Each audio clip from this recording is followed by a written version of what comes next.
दोस्तों, एक बार फिर से स्वागत है। आपको आज के इस वीडियो में बताएंगे शीशा कैसे बनता है। जैसे कि आपकी स्क्रीन पर दिख रहा होगा कि ये वर्कर्स कितनी आसानी से शीशा बना रहे हैं। तो अब हम आपको एक ऐसी चीज के बारे में बताने वाले हैं। एक ऐसी चीज है जिसे देखकर इंसान अपने आप से मिलता है, ये समझ पाता है कि वो कैसा दिखता है और कैसा नहीं।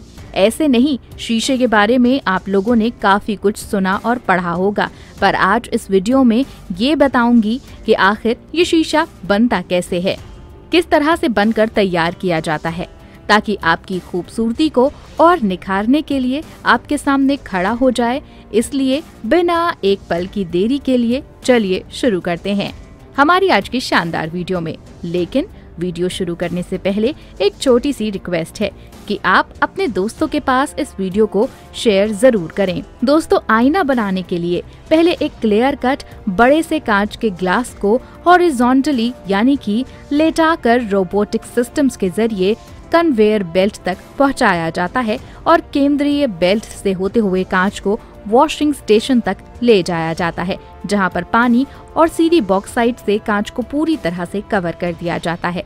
साथ ही साथ घूमते हुए रोटेटिंग ब्रश शीशे में वॉशिंग भी करते रहते हैं।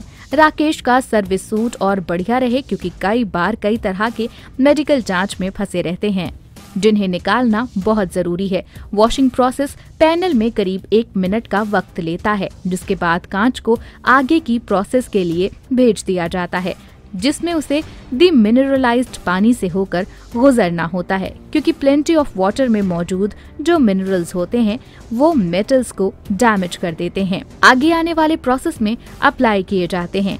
ऐसे में दूध तो कांच के ऊपर जो सबसे पहला मेडल चढ़ता है वह हेल्प यू फाइट ए जोशी किसी के पीछे चढ़ता अली के उपाय इसलिए चढ़ाया जाता है क्योंकि जो अगला मैच लाइव सिल्वर है और सिल्वर को यूं ही किसी पर चढ़ाया जाएगा वो ठीक तरह कांच पर चिपक नहीं पाता है। वैसे हम आपको बता दें कि सिल्वर भी लिक्विड के रूप में होता है, क्योंकि इससे कांच के ऊपर चढ़ाना होता है और तो और इसमें कई सारे केमिकल एक्टिव अभी मौजूद होते हैं, जिसकी वजह से शीशे से मिलता है वो पूरी तरह से हार्ड हो जाता है और उसमें स्टिक हो जाता है। ऐसे में आपको कांच के ऊपर रिफ्लेक्शन दिखनी शुरू हो जाती है, क्योंकि सिल्वर की कोटिंग अपना काम शुरू कर देती है। क्योंकि जितना भी एक्स्ट्रा सिल्वरिंग वहां पर मौजूद होता है उसे रिसाइकल करके ठीक किया जाता है, पूरी तरह से सही आकार में हो। और जब रिकॉर्डिंग को पूरी तरह से सेट कर दिया जाता है तो उसके ऊपर 2 तरह के पेंट भी किए जाते हैं, ताकि सिल्वर कोटिंग पूरी तरह से उसी में चिपक जाए और कभी निकले नहीं, जिसकी वजह से सबसे पहले कॉपर क्लियर सिल्वर के ऊपर चढ़ाई जाती है।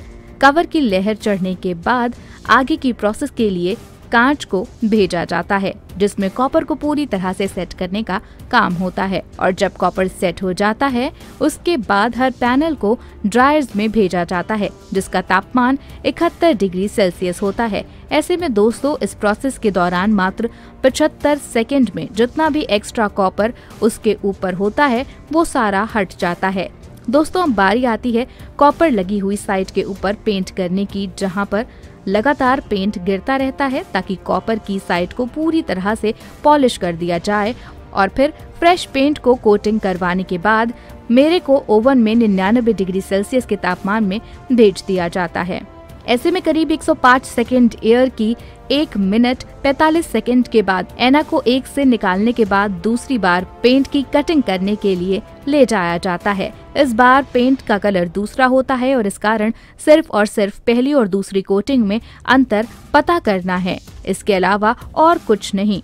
और जब भी प्रिंट की शूटिंग पूरी हो जाती है तो दोबारा से इसे ओवन में भेज दिया जाता है, लेकिन इस बार उसका टेम्परेचर और ज्यादा होता है। जी हाँ, इस बार 150 डिग्री सेल्सियस नहीं, करीब 3 मिनट से भी अधिक समय तक के लिए शीशे को दबाया जाता है।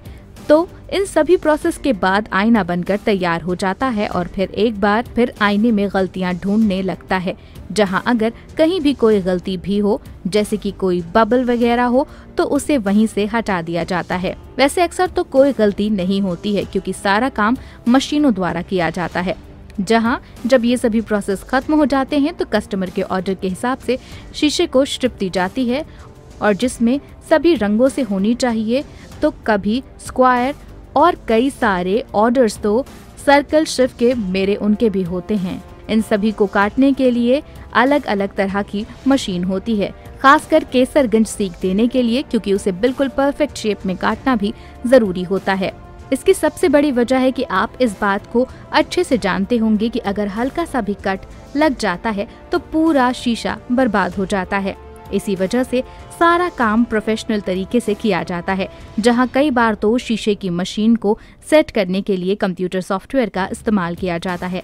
हालांकि कई सारी ट्रेन वर्कर की मशीन द्वारा कट हो जाने के बाद उन्हें अलग करते हैं, क्योंकि ये काम भी काफी सावधानी का होता है।